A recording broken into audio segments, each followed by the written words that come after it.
अगर हमारी तवज्जो अल्लाह की रहमत की तरफ हो जाए तो मेरे नबी पाक ने फरमाया तू रब के बारे में जैसा गुमान करेगा अल्लाह भी तेरे लिए वैसा ही बन जाएगा।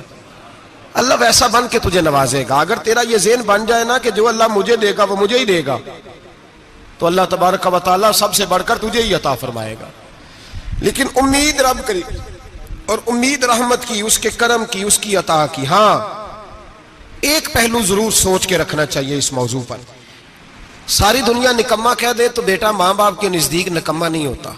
बाप बेचारा एक गलती बच्चा करता है तो वो जाता है, दूसरी करता है तो जाता है, तीसरी जगह भी उसके हिस्से की माफी मांगने जाता है, बड़ा कुछ करता है। फिर एक वक्त आ ही जाता है कि जब बाप मजबूर हो के अखबार पे इश्तिहार देता है कि मैंने इसे आग कर दिया है, अब मैं इसके स्याह सफेद का मालिक। क्या ख्याल है आपका? पहली गलती पे अब्बा जी ऐसे कर देते हैं जी, दूसरी पे करते होंगे। कब करते हैं? जब बोले जब हद हो जाती है। और एक दो इश्तिहार नहीं होते। आप सवेरे अखबार खोलें, अखबार के अंदर के सफात का मुताला करें तो शायद दर्जनों इश्तिहार होते हैं आंकनामे के। भाई किस बाप का दिल करता है कि वो बेटा जिसके लिए उसकी उम्मीद है कि कल मेरे बुढ़ापे का सहारा बनेगा, वो लिख के दे दे कि मेरा रिश्ता ही कोई नहीं बेटे के साथ? किसका दिल करता है? और फिर यहां तक नहीं होता, बल्कि आप कानून जानने वाले लोगों से कभी पूछें, वो आंकनामा लोग अदालतों में जमा कराते हैं।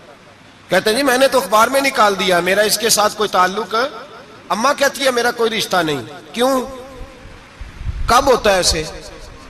जब बच्चा हद कर दे, जब बच्चा 1 2 3 4 गलतियों पे ऐसा, अल्लाह भी बंदे को सजा देता है। लेकिन कब? जब बंदा बाज ही ना आए, बंदा तौबा करे ही ना, रुजू ही ना करे, सोचे ना कि मुझे अल्लाह की बारगाह में जाना चाहिए। हम लोग अपना एक ज़हन बना के जिंदगी गुजारते हैं, एक ज़हन बना के, बल्कि लोग गुनाहों के नाम बदल बदल के वक्त गुजारते हैं। हम अपने नफ्स का बुत बना के सारा वक्त उसी की पूजा पे माज़अल्लाह लगा देते हैं। बस ये ठीक है, ये ठीक है और ये ठीक है, चौथी बात सही कोई नहीं। इसी के अंदर हम उलझे रहते हैं मेरे भाई। रहमत इलाही का गलत तस्वर अपनाते हैं। ओ मेरे भाई, किसी बंदे की मजबूरी तो माफ होती है, लेकिन अगर कोई जानबूझ के ज्यादती करे तो वह उसकी माफी, जिस बच्चे को पता हो ना उस्ताद को कि इसके वाकई घर में फौतगी हो गई थी, उस्ताद उसे सजा नहीं देता। जिसका पता हो कि वाकई ये बीमार था तो उस्ताद उसे क्लास में खड़ा नहीं करता। जिसका पता हो कि ये ज्यादती कर रहा है, जानबूझ के कर रहा है, उस्ताद उसे डंडों से मारता है और ज्यादा मारता है। कहता है तू नालायक है, तू जानबूझ के करता है। मेरे भाई अल्लाह की रहमत है, हर एक पे बरसती है। लेकिन एक बंदा खड़ा ही हो जाए रब के मुकाबले में, वो ना नमाज पढ़े, ना मस्जिद आए, ना कोई काम करे, ना वो दीन की तरफ तवज्जो करे, ना वो कभी अल्लाह से इस्तिगफार करे, ना वो कभी जायज काम की तरफ तवज्जो करे, सारी जिंदगी हराम इकट्ठा करे, नाजायज करे, तो अब तूने हद कर दी।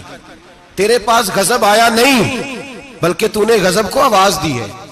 तूने अल्लाह के गजब को, बोलिए, अल्लाह के गजब को, गजब होना और होता है और गजब को आवाज देना, बोलिए, गजब को आवाज देना, इनमें फर्क है मेरे भाई, याद रखें। हम आवाज देते हैं गजब को, गजब होता नहीं। देखें नबी करीम सल्लल्लाहु अलैहि वसल्लम, और ये हदीस आपने याद रखनी है, ये याद रखनी है। नबी पाक सल्लल्लाहु अलैहि वसल्लम ने ना बहुत कम लोगों को बेवकूफ कहा है। हमारे जमाने में तो आम लफ्ज है ना बेवकूफ कहना। अल्लाह के रसूल सल्लल्लाहु अलैहि वसल्लम ने बहुत कम लोगों को बेवकूफ कहा। मुस्नद इमाम अहमद बिन हंबल की हदीस है, नबी करीम अलैहिस्सलाम ने फरमाया वो अहमक है, वो बेवकूफ है। नबी पाक फरमा रहे हैं। और मैंने कहा कम लोगों को हुजूर बेवकूफ कहते थे। नबी करीम अलैहिस्सलाम ने फरमाया वो बंदा बेवकूफ है जो सारा दिन अल्लाह की नाफरमानी करता है और फिर भी रब की रहमत की उम्मीद करता है, तो बेवकूफ है। सुबह से शाम तक लगा हुआ है, मैंने नहीं अल्लाह माननी, मैंने नहीं तेरी माननी, माज अल्लाह मैंने नहीं माननी। शाम होती है तो कहता है अल्लाह बड़ा मेहरबान है, बख्श देगा। तो बेवकूफ है, तू बेवकूफ है। तू बता ना क्या मजबूरी थी नमाज ना पढ़ने की? किसने तुझे गन पॉइंट पे कहा था हराम खाने को? और फला आदमी की तूने गीबत की तो तेरा उसमें क्या फायदा था? ये जो तूने सिर्फ 10 बंदों को हंसाने के लिए झूठा लतीफा सुनाया, इसमें तेरा क्या नफा था? तू सुबह से शाम तक नाफरमानी करता है, शाम को कहता है अल्लाह करीम है माफ कर देगा, अल्लाह मेहरबान है माफ कर देगा। उस्ताद मेहरबान होता है कि नहीं? फेल क्यों करता है इम्तिहान में? बोले उस्ताद बाप होता है ना, उसका दिल करता है शागिर्द फेल हो जाए, तो क्यों करता है? लेकिन शागिर्द ने ज्यादती की, उसने पढ़ा नहीं, उसने मैंने कहा बाप आकनामा लिखवाता है, मजबूर होकर लिखवाता है ना। ओ भाई याद, बड़ी प्यारी मिसाल मुल्ला रूमी लिखते हैं, कहते हैं मेरे गांव की एक बीबी थी, उस बीबी ने एक बछड़ा पाला हुआ था। देहातों में ना बूढ़ी माएँ बछड़े को पेड़ा देती थी और नाम भी रख लेती थी, किसी ने मिठू नाम रखा होता था, किसी ने कोई नाम। कहते माँ ने बछड़ा रखा हुआ था, अम्मा उसको आवाज देती तो बछड़ा दौड़ा आता, अम्मा उसको पेड़ा खिलाती, बछड़ा बड़ा प्यारा था, जवान हो गया। अम्मा इसलिए बछड़ा पाल रही थी कि जब बछड़ा बड़ा हो जाएगा तो हाल के अंदर बच्चे उसे लगाएंगे, खेती में हाल चलाएंगे। बछड़ा बड़ा हो गया, अम्मा के बेटे कहने लगे अम्मा ला, तूने बड़ा खिला पिला लिया, इससे कोई काम लेते हैं। हाल के आगे लगाया तो कहने लगा मैंने तो नहीं चलना। अम्मा के पास आए, कहने लगे ये नहीं चलता। अम्मा कहने लगी चलो टाइम दो थोड़ा, समझ जाएगा। फिर मौका दिया, फिर आए, कहा अम्मा अब तो हमने उसके नाक में नकेल भी डाल दी है, लेकिन अब भी ये हल में चलने को तैयार है। मुल्ला रूमी रहमतुल्लाह अलैह फरमाते हैं फिर कहा अम्मा से, अम्मा कहने लगी चलो थोड़ा टाइम और दे दो, सियाना हो जाएगा। थोड़ा टाइम और दिया, डंडे भी मारे, लेकिन वो सियाना होने को तैयार है। अब अम्मा के पास आए तो अम्मा मजबूर हो गई, दिल नहीं करता था। कहने लगी जाओ फिर कसाई के हाथ बेच डालो। वो गया कसाई के पास, उसे काटा गया, उसकी खाल उतारी गई, उसके छोटे छोटे पीस करके खा गए लोग। वो मार हो रही थी, लोगों ने अम्मा से कहा तुझे तो बड़ा प्यारा था, तूने कटवा को दिया। तो अम्मा कहने लगी प्यारा तो बड़ा था पर मानता नहीं था, प्यारा बड़ा था, काश बात मानता, मकसद पूरा करता तो कभी भी काटा।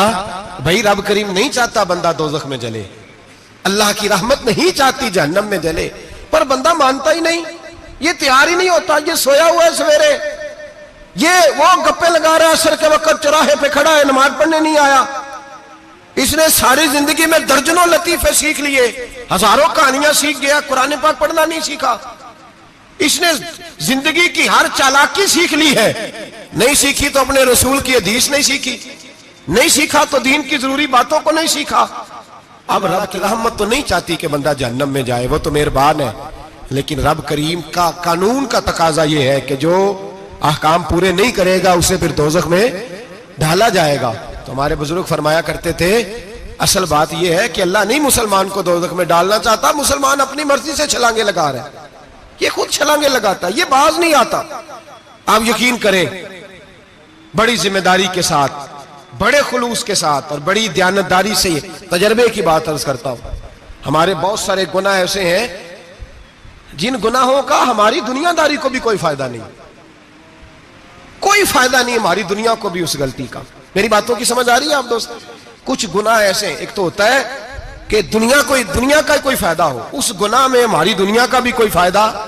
जो आदमी झूठे लतीफे सुनाता है, झूठ बोलता है, झूठ कोई फायदा नहीं उसे, लोग 10 मिनट हंसते हैं और बाहर जा कहते हैं यार ये तो कोई गैर संजीदा आदमी, वो अकल ही नहीं, क्या फायदा कमाया उसने, क्या नफा लिया उसने। जो आदमी बढ़ बढ़ के बातें करता है, 2, 4, 5, 10 आदमियों की कीमत कर जाता है, लोग कहते हैं यार बड़ा चुगलखोर है, क्या कमाया उसने जिंदगी में, कुछ हासिल कर लिया उसने।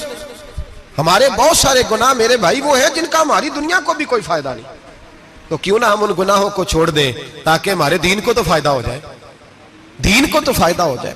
सिर्फ जुबान के जायके हैं, कुछ देर के लिए हमारी तबीयत के तकाजे हैं, 10 मिनट की मुस्कुराहट है जिसके लिए हम अल्लाह तबारक व तआला का कानून तोड़ते फिर जा रहा हूं। मेरे हबीब करीम अलैहिस्सलाम ने मुसलमान को कहा है कि तेरा रब तो चाहता है कि बस तू आ जा, वो तुझ पे रहमत नाजिल कर देगा।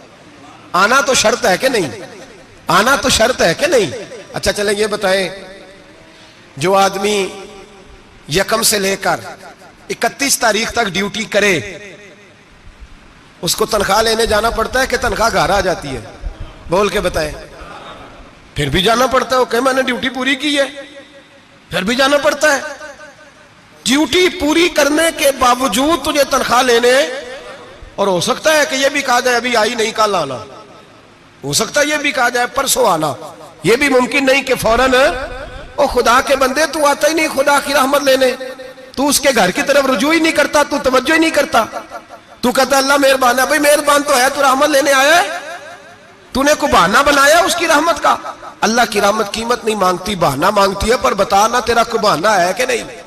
मेरे नबी करीम सैयद आलम सल्लल्लाहु अलैहि वसल्लम ने फरमाया रब कीमत का सवाल और नहीं मांगता, यकीन करें नहीं मांग, बंदे कीमत मांगते हैं। आप 100 दफा मुस्कुरा के बात करें, एक दफा ना करें तो कहते हैं मौलवी साहब अमीर हो गए, अब तो सही सलाम भी नहीं लेते।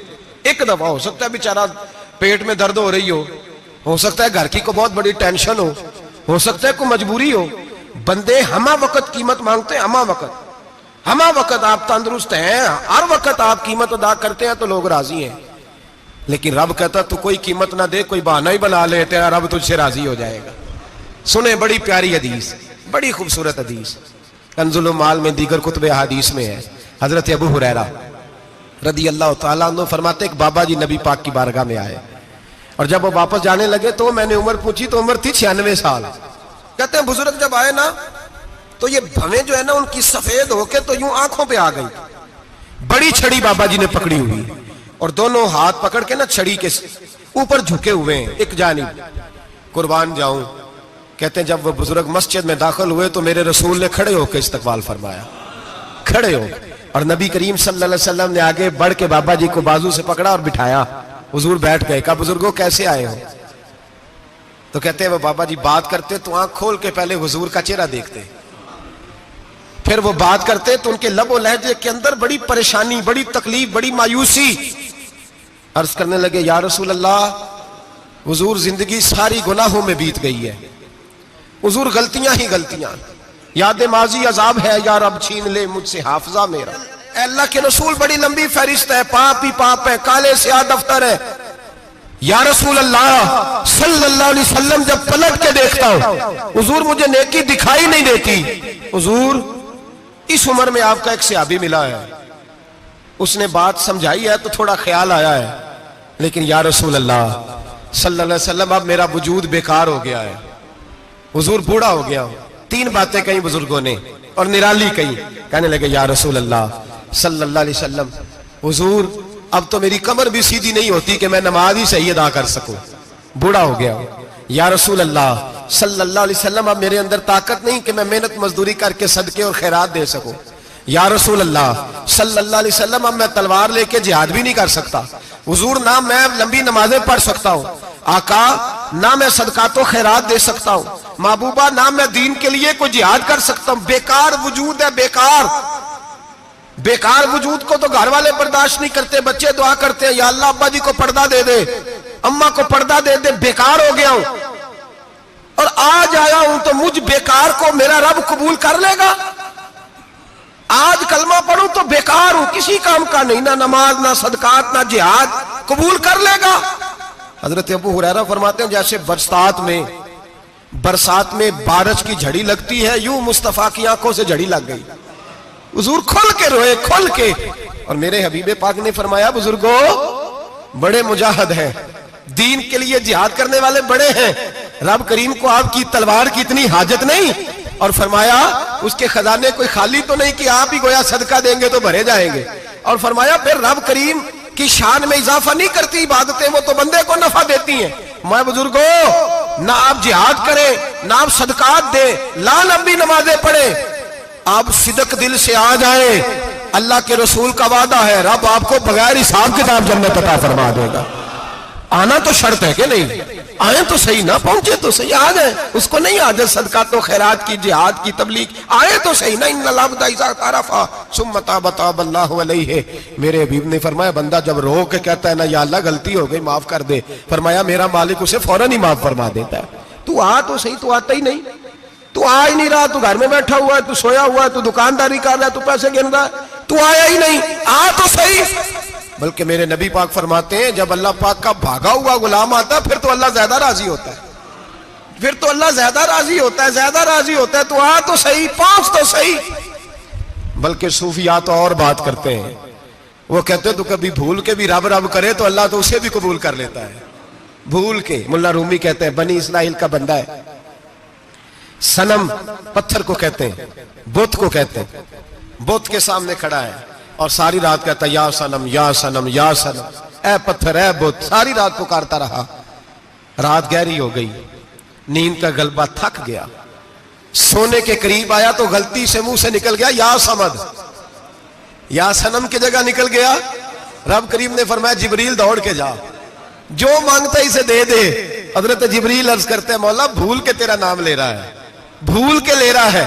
तो रब करीम ने फरमाया चल नाम तो मेरा ही ले रहा है ना, मेरा ले रहा है ना या अल्लाह। वो अल्लाह करीम ने फरमाया झूठे के सामने सारी रात का खड़ा है, सारी रात का पुकार रहा है, उसे कुछ नहीं मिला तो सच्चे का नाम लिया है। अगर मैं भी कुछ ना दूं और बुत में और मुझ में फर्क क्या रह जाएगा। जा जो मांगता है झोली भर के दे, नाम तो लिया है ना। ओ भाई तू बहाना तो बनाना, वो आ तो सही ना, तू यहां आ जा, पहुंच जा, आ जा, बस बैठ जा, उसकी बारगाह नाज में हाजिर तो हो ना। तुझे फुर्सत ही नहीं, तू यारों के लिए टाइम निकालता है, बाजारों के लिए टाइम निकालता है, गलियों के लिए टाइम निकालता है, चौकों चौराहों के लिए टाइम निकालता है, हफ्ते में एक दिन होटलिंग के लिए भी जाता है, लेकिन कभी छुप के दो नफलों की तुझे तौफीक नहीं होती। और मैं कई दफा कह चुका हूं, जिस बंदे को बगैर इबादत के रिज़्क ज्यादा मिलने लग जाए उस पर आजमाइश होती है रब करीम की। अल्लाह फरमाता है इसको पैसे दो, इसे आने ना देना, इसको को चल पैसे दौड़ जा। लोग समझते हैं मैं बड़ा ज़हीन हूं, अक्लमंद हूं, देखो मैं अपनी होशियारी से चालाकी से आगे निकल गया। तो आजमाइश है, ये तो आजमाइश है रब करीम की तरफ से, ये तो उसकी खुफिया तदबीर है। मेरे भाई उसकी बारगाह नाज तक जो आ गया, आना तो हमारी जिम्मेदारी है कि नहीं। फिर उसकी रहमत आगे बढ़ के इस्तकबाल कर लेती है, फिर अल्लाह का फजल उसको थाम लेता है उस बंदे को। और खुदा की रहमत कितनी ज्यादा है। मेरे हबीब करीम सैयद आलम सल्लल्लाहु अलैहि वसल्लम ने फरमाया अल्लाह ने अपनी रहमत के 100 हिस्से किए। हुजूर फरमाते हैं एक हिस्सा अल्लाह ने दुनिया में नाजल किया है। कितना? एक हिस्सा। फरमाया ये जो माँ बेटे से प्यार करती है, बाप बेटे के लिए मजदूरी करता है, जो बहन भाई के लिए रोती है, ये जो बीवी शौहर के लिए दुआ मांगती है, ये जो बच्चे माँ बाप से प्यार करते हैं, फरमाया ये उस एक रहमत का नतीजा है, एक रहमत का नतीजा। तो सहाबा कहने लगे या रसूलल्लाह वो 99 किधर है? नबी पाक ने फरमाया रब करीम ने संभाली हुई है, कयामत के दिन तुम्हें अता फरमाएगा। अभी तो एक नाजल की है, अभी अल्लाह ने। एक बुजुर्ग थे, हमें तफसीर पढ़ाया करते थे, तफसीर के उस्ताद थे। मैंने उनसे एक दिन कहा, मैंने कहा हज़रत साहब कुछ बातों में ना मैं अड़ जाता हूं, मैं अपने आप को इतना लायक नहीं समझता, तो कहीं कहीं ना ज़हन उलझ जाता है, तो कभी उलझ जाता हूं। एक सवाल कई दिनों का है, उसूल तफसीर का मसला है, तो जरा कुछ चीजें ऐसी होती हैं बुजुर्ग कहते हैं जो किताबों से नहीं मिलती, सिर्फ सीनों से मिलती हैं। कोरस तो फकत लफ्ज ही सिखाते हैं, ये आदमी है जो आदमी बनाते हैं। मैंने कहा साहब ये समझ नहीं आई कि यहां भी साहब वहां भी साहब। कहने लगे जी किस तरह? मैंने कहा जी यहां कब्र में भी सवालों के जवाब और फिर क़यामत में भी। मुझे कहने लगे जाओ इमाम राजी की तफसीर उठा के लाओ। मैं तफसीर उनके सामने ला के रखी, तो कहने लगे ये सैयदना यूसुफ अलैहिस्सलाम का वाकया जरा देखो तफसीर यूसुफ में, उसमें एक अजीब बात लिखी है। हजरत यूसुफ अलैहिस्सलाम के जमाने में कहत हो गया, तो जनाब यूसुफ अलैहिस्सलाम ने, क्योंकि आप अल्लाह के नबी से पहले से जान गए कहत होगा, तो हजरत यूसुफ ने गंदम पहले स्टॉक कर ली थी बहुत ज्यादा। बाकी इलाकों में जब कहत पड़ा ना, अब सब लोगों ने मिस्र की तरफ रुझान किया गंदम लेने के लिए। तो हजरत यूसुफ अलैहिस्सलाम ने ना शहर के दरवाजे पर बंदे खड़े कर दिए, फरमाया जो बंदा आए ना उससे 2 सवाल पूछना।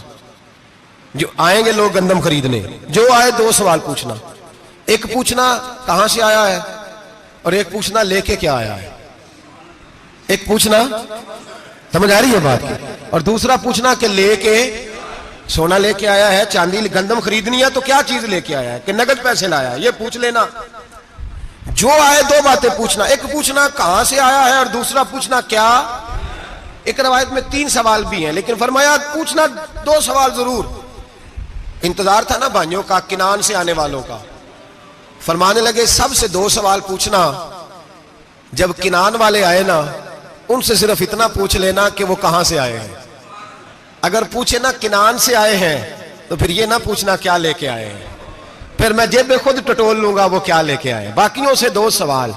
जब मेरे भाई आए ना, भाई भाइयां दे वैरी हुंदे ते भाई भाइयां दियां बावां, जब मेरे भाई आए तो उनसे ये नहीं पूछना कि वो क्या, बस ये पूछना कि कहां से, इतनी बात पूछना, बाकी मैं पूछ लूंगा। आप फरमाने लगे रब भी फरिश्तों से कहता है तुम कब्र में ना मेरे बंदों से ज्यादा सवाल ना करना, बस ये पूछ लेना मुझे मानते हैं, मेरे नबी को मानते हैं। कब्र में तुम इतने सवाल पूछ लेना, बाकी लेके क्या है वो मैं खुद ही पूछ लूंगा। फरिश्तों के सामने रब करीम अपने बंदे को बेआबरू करना, बस तू ये बता दे अल्लाह रसूल को मानता है कि नहीं, बाकी जो तेरा हिसाब किताब है ना अल्लाह फरमाते हैं मैं क़यामत में कर लूंगा, मैं पूछ लूंगा इसका क्या इलाज करना है, बस तुम इतना बता दो मुझे मानते हो, मेरे रसूल को मेरे भाई, मेरे नबी करीम अलैहिस्सलाम फरमाते हैं, जो बंदा तौबा करने वाला था, अल्लाह की बारगाह में आने वाला था, बार बार तौबा करता था, एहसास रहता था, उसे एहसास था, आया करता था, फिर भी गलतियां हो गई, कयामत के दिन रब करीम अपने फजल की चादर उस पर डालेगा, फजल की चादर डालेगा, और रब करीम उससे पूछेगा ये गुनाह किया था? और नबी पाक फरमाते हैं उसने बड़े भी गुनाह किए, अल्लाह छोटे छोटे गुनाहों के बारे में पूछेगा, ये गलती की थी, ये गुनाह, बंदा डर रहा है, वो कह रहा है पता नहीं सजा क्या मिलेगी, क्योंकि दुनिया में भी डरता रहा, यहां भी डर रहा है। शर्त यह है कि एहसास वाला हो, आता रहो, फिर भी गलतियां हो गई, ख्याल करता था, मेहनत करता था, नेक होने की जद्दोजहद करता था, कोताहियां रह गई, ये गुनाह किया था या अल्लाह भूल गया था, ये गुनाह किया अल्लाह मुझसे गलती हो गई, यहां भी किया था या अल्लाह गलती हो गई। नबी पाक सल्लल्लाहु अलैहि वसल्लम फरमाते छोटे छोटे गुनाह अल्लाह दिखा रहा है और उससे कह रहा है ये किया था, मानता जा रहा है। रब करीम फरमाता है पता है मैं तेरे साथ क्या करने वाला हूं? टांगे कांप गई, या अल्लाह पता नहीं। फरमाया मैं तुझे इन गुनाहों के बदले नेकियां देने लगा हूं, इन गुनाहों के बदले नेकियां। नबी पाक फरमाते फटाफट ही बोल पड़ा, कहने लगा या अल्लाह मैंने तो बड़े बड़े गुनाह भी किए, अगर तूने गुनाहों के बदले नेकियां दे दिया तो मेरे तो बड़े बड़े पाप भी हैं, वो दूसरे किधर है? तो मेरे हबीब करीम अलैहिस्सलातु सलाम फरमाते रब मुस्कुराएगा जो रब की शान के लायक है। अल्लाह फरमाएगा तेरे दिल में एहसास था, तू आया करता था, तू तौबा करता था, तू मेरी बारगाह नाज में आता था, पता तेरे ऊपर चादर क्यों डाली है? या अल्लाह नहीं, फरमाया मैं तुझे अपनी रहमत की चादर में छुपा के जन्नत में दाखिल करना चाहता हूं। मेरे भाई तू आ तो सही, तू पहुंच तो सही, खुदारा ये जो जितनी दुनियादारी है ना, ये तो आप हर वक्त करेंगे तो राजी होंगे लोग, हर वक्त। और ये जो हमने प्लानिंग की हुई है ना कि मैं फलाना काम करके सियाना हो जाऊंगा, तो इतनी मोहलत नहीं दी अल्लाह पाक ने। वो कहता फौरन आ, अपनी मंसूबाबंदी बदलें, रहमत इलाही की जानिब तवज्जो करें, अपना जहन रब करीम के बारे में करम वाला बनाए और ये इरादा करें कि मैं उसकी बारगाह में आऊंगा तो वो मुझे अता करेगा। अपने बाजू पे भरोसा ना करे, अपनी अकल पे भरोसा ना करे, भरोसा जब भी करे खुदा की रहमत पे करे, उसके फजल पे करे, उसके करम पे करे, और जहन बनाए कि अल्लाह माफ करने वाला है। हमारे जिम्मे यह है कि हम अपने गुनाहों का एहसास पैदा करें, हमारी जिम्मेदारी यह है कि हम तौबा सच्ची और खरी करें, हमारी ड्यूटी यह है कि हम अल्लाह की बारगाह में सही मानों में हाजिरी दें। हम तौबा भी झूठी करते हैं, बल्कि अगर मैं कहूं कि मजाक करते हैं। शब बारात आने वाली है ना, किस दिन है? जुमेरात को शब बारात आएगी। कुछ लोग तो खैर वैसे डट जाते हैं, कहते हैं हम नहीं मानते, वो पक्के लगे हुए हैं, वो कहते हैं नहीं इबादत नहीं करनी चाहिए। मैंने कहा यार बस करो, छोड़ दो। अब अल्लाह की इबादत करने के लिए भी तुमसे सनद लेनी पड़ेगी कि मौलवी साहब इजाजत दे, नफल पढ़ लें, इजाजत लेनी पड़ेगी। और बंदे बड़े समझदार हैं, वो कोई सियासी बंदा दूसरी पार्टी का आ जाए तो उसे मुतमिन कर लेते हैं, कुछ बसरा दूसरी जमात का मसला पूछ ले, कहते मौलवी साहब पूछ के दसांगा। ये मोटी सी बात है। शब रात को क्या होता है? इबादत। क्या होता है? बोल के बताए। यही होता है ना, तो इसके लिए सर्टिफिकेट की जरूरत है जी। वल्लज़ीना यबीतूना लिरब्बिहिम सुज्जदन व क़यामा। अल्लाह फरमाते हैं मेरे बंदे सारी रात गुजार देते हैं या कयाम करते हुए या सजदा करते हुए, इसके लिए सर्टिफिकेट की जरूरत है। बड़ी जल्दी मसला पूछने आ जाते हैं लोग। हाँ, एक वो है जो मानते ही नहीं सिरे से, एक वो है जो बड़ा अजीब मानते हैं। वो कहते हैं शब रात है, छोटा गोश्त ही नहीं मिल रहा दुकान से। भाई शब रात गोश्त खाने का दिन है, हलवा खाने का दिन है शब बारात, मौज करने का दिहाड़ा आ गया शब बारात। शब रात आई है, पहले किलो गोश्त आता तब 2 किलो ले लो। ये कौन सा तरीका है शब बारात मनाने का? और फिर शब बारात मनाई जाएगी, मेराज शरीफ से पटाखे चल रहे हैं रोज शाम को, चलते हैं ना? नहीं, मैं क्या, मैनू गलती लगती, तुसी बोले नहीं ना। चलते हैं पटाखे। कौन बेचता है पटाखे? हिंदू, सिख, यहूदी। चलाता कौन है? किसने कहा चलाने को? इसमें कोई किसी फिरके का भी इख्तलाफ नहीं होता। डरना चाहिए अल्लाह पाक से। अल्लाह जहन्नम की आग ठंडी करता है, हम जलाते हैं शब रात को। रब फरमाते हैं ठंडी होगी, हम जला रहे हैं। बच्चे पटाखों के पैसे पड़ोसी से लेके आते हैं कि हमसे लेते हैं? हम मना क्यों नहीं करते? जूते ना पॉलिश करने पर तो थप्पड़ लगते हैं, तो पटाखे वाले बच्चे को नहीं पूछा जा सकता? बाप की जिम्मेदारी है। और मुहद्दिसीन ने मसला लिखा है, अगर बच्चा नाबालिग कोई गलती करता है तो उसका बाप जिम्मेदार है, जवाब दे उसकी जगह पर। इनको समझाएं। शब बारात आएगी, फिर तौबा होगी, हर मस्जिद से रोने की आवाज आएगी, जोर जोर से लोग रोएंगे, तड़पेंगे, इज्तिमात होंगे, बड़े बड़े इज्तिमात होंगे, तौबा करेंगे लोग, करेंगे ना इंशाअल्लाह ताला, आएंगे ना लोग मस्जिदों में। फिर सवेरे झूठ बंद हो जाएगा ना, अगली सुबह मिलावट खत्म, कम तोलना खत्म। ये कैसी तौबा है? वो दुकानदार जो शबरात वाले दिन गलत सूजी फरोख्त कर रहा है, मिलावट वाली चीनी बेच रहा है, ताकि दवाइयों में धोखा देते हैं लोग, दवाइयों में धोखा देते हैं। एक डॉक्टर खुद मुझे कहने लगे, वो मेरे दोस्त हैं, हल्का फुल्का कोर्स किया हुआ है, कहते मेरे दोस्त हैं कई सारे लोग, तो एक ऐसा ही हमारे शोबे का आदमी था, तो अपने अब्बा जी को वो ड्रिप लगाने लगा, तो अब्बा जी कहने लगे पुत्र मिन्नू असली ला दे तेरी मेहरबानी, मिन्नू असली ला दे तेरी मेहरबानी, लोखा अली ना ला दे। ये हाल हो गया है। दवा मुझे बताएं वो कौम इखलाकी तौर पे कितनी गिर चुकी है जो दवाइयों में जहर बेचती है, दवाइयों में। और मैं इंशाल्लाह किसी मौके पर तफसील से इस पर गुफ्तगू करूंगा, बड़ी तफसील से। मैंने बहुत सी मालूमात इकट्ठी की हैं कि कितना जुल्म करते हैं ये लोग, लिखने वाले भी, लाने वाले भी, बेचने वाले भी, कितने बड़े मुजरम है। सेहत के साथ खेलते हैं, सेहत बारह लाम दाम बरसरे। मतलब जिस आदमी ने धोखे का माल ला के रखा है शबरात वाले दिन के रात तौबा भी करनी है और सवेरे ये बेचना भी है, वो तौबा करने आया है। जिसने धोखे का माल ला के रखा है कि सवेरे बेचना है और रात तौबा भी करनी है, वो तौबा कर रहा है कि मजाक कर रहा है? तौबा मेरी तौबा, अस्तगफिरुल्लाह, या अल्लाह माफ कर दे, ऊंची ऊंची आवाज में रो रहा है, और सवेरे सारे चक्कर वही हैं। ये कैसी तौबा है? तौबा क्या है? मेरे नबी पाक अलैहिस्सलाम के गुलामों ने तौबा की तकसीम की। हजरत हसन बसरी से किसी ने पूछी तौबा क्या है, तो आपने फरमाया तौबा ये है कि जब तू तौबा कर ले तो फिर उस जगह नजर ना आना जहां खड़े होने से रब रसूल नाराज होते। और फरमाया तौबा ये है कि जब तूने तौबा कर ली फिर वहां से गैर हाजिर ना होना जहां हाजिरी का तुझे अल्लाह रसूल हुक्म देते हैं। ये तेरी तौबा है। और अगर तू ऐसा नहीं करता फिर तूने तौबा नहीं की, फिर तूने मजाक किया। मेरे भाई, रहमत इलाही आवाज देती है की तरफ रुजू करें, दौड़े और रहमत की उम्मीद रख के आएंगे। समझ ले कि अल्लाह पाक, मैं एक बात अक्सर करता हूं, नबुव्वत का दरवाजा बंद हुआ है। दाता गंज बख्श अली अजमेरी ने कहीं नहीं लिखा था कि मेरे बाद अली बिन उस्मान अजमेरी दूसरा नहीं आ सकता। हजरत मुजद्दद साहब कहीं नहीं लिख के गए कि दूसरा मुजद्दद अल्फसानी पैदा नहीं होगा। हजरत बाउल हक नक्शबंद बुखारी ने कहीं नहीं कहा कि मेरे जैसा वली नहीं हो सके। बुजुर्गों ने कभी नहीं कहा। तू जदोजहद तो कर। इकबाल कहते हैं आज भी हो अगर इब्राहिम का ईमां पैदा, आग कर सकती है अंदाजे गुलिस्तां पैदा। तू प्रोग्राम तो बना, आगे की तरफ तो सफर कर। मेरे नबी करीम सैयद आलम सल्लल्लाहु अलैहि वसल्लम ने फरमाया तेरे आ जाने से तेरा रब राजी हो जाता है। जब तू आता है तो तेरा अल्लाह राजी हो जाता है। ये जो हमारी मुश्किलात होती है ना, जिनमें अमुलझे होते हैं, वो जो हमें जादू हो जाता है, तवीज कर देते हैं हमारे करीबी रिश्तेदार, वो तवीज नहीं होते, वो हमारे अमाल की सजा होती है, हमारे अमाल की सजा होती है। हम वो ढूंढते फिरते हैं कि बाबा मिल जाए फूक मारे सही कर दे, हालांकि वो हमारे अमाल की सजा है। हमें अपनी तरबियत करनी चाहिए हमें। और वैसे भी दम दुरूद तवीज धागा मैं अक्सर कहा करता हूँ, मैं कहता हूँ मैंने किसी किताब में नहीं पढ़ा कि कोई बंदा नबी पाक से यमन से दम कराने आया हो कि मैं हुजूर से दम कराने जा रहा हूँ, मिस्र से आया हो दम कराने, शाम से दम कराने आया हो। मेरे नबी पाक के पास जो भी आया करता था नबी पाक का दीन सीखने आया करता था। दम दुरूद तो एक जिमनी चीज है, जिल्ली चीज है, हो गया तो ठीक है, वरना अल्लाह पाक अगर बीमारी में राजी है तो नबी पाक ने खुद बीमारी को सीने से नहीं लगा के रखा। खुद अल्लाह के महबूब सैयद आलम सल्लल्लाहु अलैहि वसल्लम का विसाल बीमारी के साथ हुआ, तो बीमारी तो मुरीदनी है मेरे नबी पाक की, वो तो कनीज है हुजूर के घर की। आम दाम बरसरे मतलब खरी तौबा, सच्ची तौबा। और किस तरह की तौबा? मेरे नबी करीम अलैहिस्सलातु सलाम ने एक दिन सहाबा से पूछा एक बात तो बताओ, बुखारी मुस्लिम की हदीस है, या रसूल अल्लाह पूछिए। नबी पाक सल्लल्लाहु अलैहि वसल्लम ने फरमाया अगर कोई आदमी सहरा में सफर कर रहा हो, बहुत बड़ा सहरा हो, ऊंट पर उसका सफर हो और उसने ऊंट पर खाने पीने का सामान बांधा हो, पैसे भी रखे हो, पानी भी रखा हो, थक गया सफर करता करता, दरख्त की एक टहनी के साथ ऊंट की नकेल बांधी और दरख्त के नीचे लेट गया आराम करने के लिए।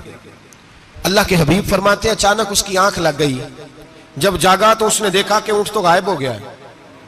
अब ना खाना है, ना पानी है, ना पैसे हैं, और सहरा बड़ा लंबा है, पैदल सफर भी नहीं कर सकता। थोड़ा सा ढूंढा, फिर मौत का इंतजार करने लगा, सोचने लगा मौत आएगी, अब मर जाऊंगा। अल्लाह के महबूब फरमाते हैं थोड़ी देर गुजरी, जब बिल्कुल मायूस हो गया था तो अचानक नजर पड़ी तो ऊंट उसका सामने खड़ा था पे। नबी पाक से अब्बा से पूछते हैं बताओ, उसकी कुल कायनात उजड़ गई थी, रास जाया हो गई थी, हर शय लुट गई थी, दोबारा उसे मिल गई है, बताओ उसे कितनी खुशी होगी। सहाबा कहने लगे या रसूल अल्लाह, नई जिंदगी मिल गई उस बंदे को, वो सारी दुनिया से ज्यादा राजी है। तो मेरे करीम रसूल सल्लल्लाहु अलैहि वसल्लम ने फरमाया, रब करीम का नाफरमान बंदा जब उसकी बारगाह में आके तौबा करता है तो अल्लाह इससे भी ज्यादा राजी हो जाता है। नाफरमान जब आके कहता है या अल्लाह माफ कर दे, आइंदा नहीं करता, मैं, अल्लाह तो राजी हो जाता है। और हबीब पाक अलैहिस्सलाम फरमाते हैं वो इतना करीम है, जब बंदा अपने रब से सुलह कर लेता है, तौबा कर लेता है, तो अल्लाह जमीन को कहता तू भूल जा, मेरे बंदे ने गुनाह किया ही नहीं। आसमान से कहता तू भूल जा, मेरे बंदे ने गुनाह किया ही नहीं। फिर रब करीम फरिश्तों से फरमाता है कि मिटा दो जो तुमने लिखा था, मैंने अपने बंदे के साथ सुलह कर लिया। शबे बारात को आएंगे मस्जिद में इंशाल्लाह। कितने बजे? हाँ नहीं, जो सोचिए ही नहीं है इस पासे थे। असर के वक्त मस्जिद आए शब रात। कितने बजे जी? असर के वक्त आए, गुस्ल करें, मस्जिद आए, असर के बाद दुरूद शरीफ पढ़े और मगरिब से लेकर फजर तक इबादत करें। मगरिब में शाम शुरू हो जाती है। एक रात जाग के देखें, जागना पड़ता है। मरीज हो जाए तब भी जागना पड़ता है, दुख लग जाए तब भी वो जगा लेता है। बड़े बड़े जागते हैं, बड़े बड़े जाग लेते हैं, वो जगा लेता है। तंदुरुस्ती भी, सेहत भी, दौलत भी, एसी भी, पलंग भी बड़ा अच्छा, लेकिन अगर वो नींद ना देना चाहे तो बंदा सारी रात ही तड़प के जागता है, तड़प के। और भूखा इतना, रोटी का भूखा इतना परेशान नहीं होता जितना नींद का भूखा परेशान होता है। उलझ जाता है इंसान, वो जगा लेता है। कबल इसके कि वो खुद जगाए, खुद ब खुद जाग जाए। मगरिब से लेकर फजर तक नमाज पढ़ें, जिक्र करें, दुरूद पाक पढ़ें, महफिल में शिरकत करें। मेरे रसूल करीम अलैहिस्सलातु सलाम की प्यारी ज़ौजा उम्मुल मोमिनीन सैयदना आयशा सिद्दीका रदी अल्लाह ताला अन्हा कहती हैं, हुजूर रमजान के अलावा सबसे ज्यादा रोजे शाबान में रखते थे, गोया प्रैक्टिस होती थी रमजान की। मैंने अर्ज किया, या रसूल अल्लाह सल्लल्लाहु अलैहि वसल्लम इतने रोजे क्यों रखते हैं, अभी रमजान तो आगे है। तो नबी पाक ने फरमाया, आयशा इस महीने में बंदे का अमल अल्लाह की बारगाह में जाता है। मैं चाहता हूं जब मेरा अमल जाए तो मैंने रोजा रखा हुआ हो। कसरत से रोजा रखें और मेरे भाई बदल जाए, बदल जाए। मेरे नबी पाक ने फरमाया, गनीमत जान, अगर सेहत है तो बीमारी आने से पहले गनीमत जान जा, ये चली जाएगी। बीमार आदमी से कुछ भी नहीं होता। गनीमत जान ले, लम्हों को कुछ कर ले। और अगर तेरे पास फुर्सत है तो गनीमत जान ले, मसरूफ होने से पहले पहले। मेरे हबीब करीम सैयद आलम अलैहिस्सलाम के गुलाम फरमाते हैं कि नबी पाक सल्लल्लाहु अलैहि वसल्लम ने हमें मिसाल दे के समझाया। मदीने में जो कबीला सबसे ज्यादा बकरियां पालता था वो बनु कल्ब का कबीला था। और फरमाते इतनी बकरियां थी कि उनकी बकरियां हमने कभी नहीं गिनी थी।